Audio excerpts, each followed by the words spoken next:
fires US-supplied long-range missiles into Russia, a move that the Kremlin says is a renewed face of the Western war against Russia.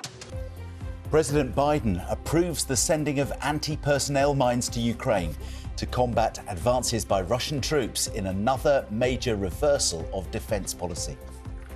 At 6, it's understood that Ukraine has fired British-made Storm Shadow cruise missiles at targets inside Russia for the first time.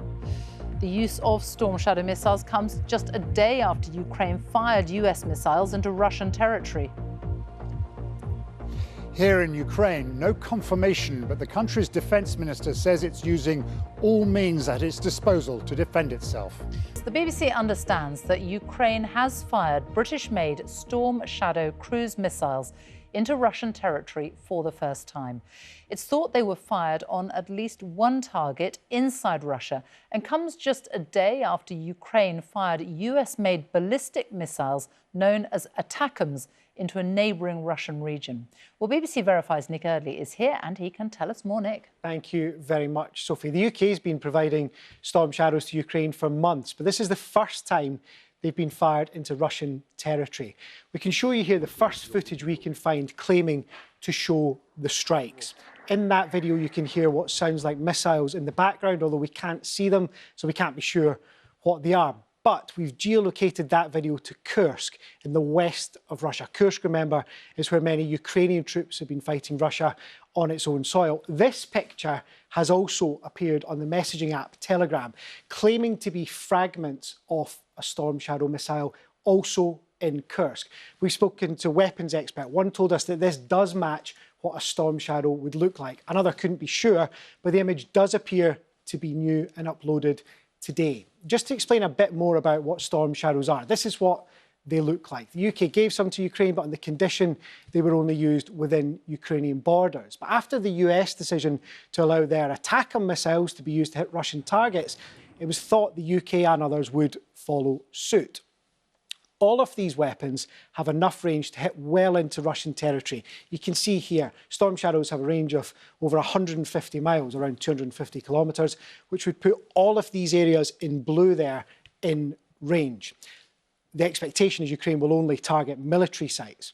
The last few days, though, has seen quite a dramatic change to Western countries' approach to weapons support for Ukraine. The US has also said it will provide landmines to try and stop the Russian advance in the east of Ukraine. That's a big policy change. The Biden administration had previously banned the use of landmines, saying they have a disproportionate impact on civilians.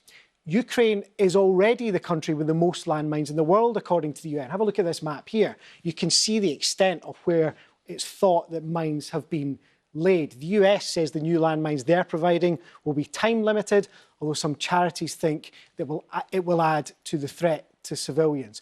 All of this, of course, Sophie, is designed to help Ukraine's army at a time when Russia has been taking more and more territory inside Ukraine. The big question now is whether all of this can have an impact. Nick, thank you. Well, let's talk to our diplomatic correspondent, Paul Adams, who is in Dnipro, in eastern Ukraine. And just what Nick was just saying there, will this have an impact? How significant is this? Well, look, I think this is all of a piece with the American decision for Ukraine to allow to use ATACMS. And once again, we think that they are being used, as Nick was saying, in Kursk. So this is all about supporting that Ukrainian incursion into that small fragment of Russian territory, allowing Ukraine to hold on to that ahead of possible peace negotiations at some point, possibly next year. I think when you bear in mind what Storm Shadow is capable of, it has a very substantial payload and is designed to cause damage to well-reinforced structures. And Ukraine doesn't have very many of them. So I think you can take it as read that the target was very carefully chosen. Just one other thing, it's not the first time Storm Shadow has been used against Russian forces. It had a devastating impact on the Black Sea Fleet in Crimea last year. But it's certainly the first time it's been used in Russia.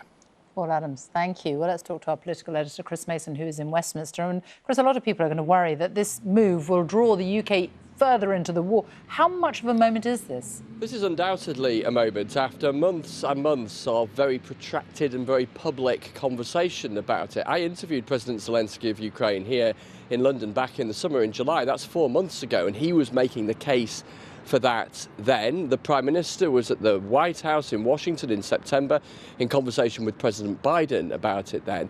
And for some time, sources here have said to me that the UK has been forward-facing, as they put it, in making the argument amongst allies that this is something that should be authorised. There were some that were nervous about the potential for escalation. Now, we shouldn't be surprised tonight that there's been no public confirmation from the government here of the use of Storm Shadow missiles. Why? Well, one, that could be seen to be provocative, and secondly, there is a desire here for an emphasis that this is a Ukrainian military decision. Nonetheless, take a listen carefully to the language picked by the Defence Secretary in the Commons this afternoon. Ukraine's action on the battlefield speaks for itself. We, as a nation and as a government, are doubling down on our support for Ukraine and determined to do more. Now, I should tell you, there is some nervousness here tonight about what this might mean, how Russia might respond. Could there be cyber attacks? Could there be attacks on undersea communication cables, for instance? But broadly speaking, there is a lot of support here for standing up for a democracy that is still facing a pounding from Russia.